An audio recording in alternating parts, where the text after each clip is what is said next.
It's a little wild that there's this stigma around mental health, because when you think about it, somebody that's in a healthy state of mind is going to make better decisions on how they spend their time, who they spend their time with, where they spend their money and energy, even right down to the foods that they're eating.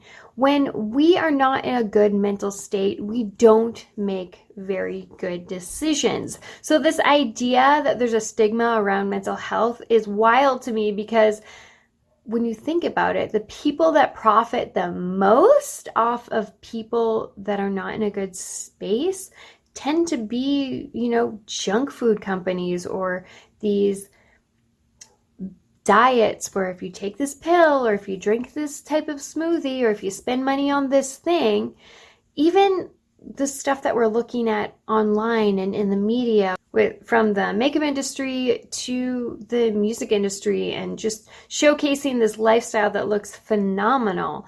It's like people are spending their time, energy, and money in places because they think that's what they have to do in order to look or feel successful. But when we're in a good mental space, we start making better career decisions. Like, for example, you're not going to work with super toxic people if you know what a healthy relationship is supposed to look like.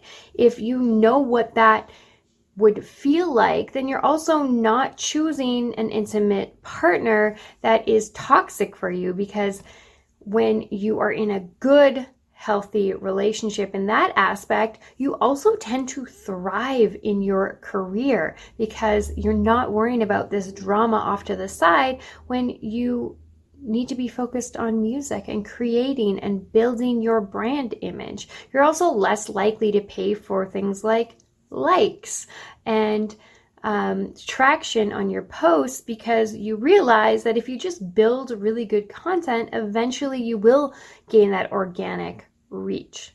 So with that said, let's drop the stigma around mental health and let's start doing things for ourselves to really benefit. Now, if you watched last week's episode, I talked about the podcast and how I like to listen to podcasts to feel inspired to learn about everything from career decisions to mental health. And I really feel like if you start implementing even something as small as listening to those positive messages and hearing about people that overcome adversity, you might start to be able to change your mindset ever so slightly so that you can start implementing more healthy habits into your life. I hope you found this episode helpful.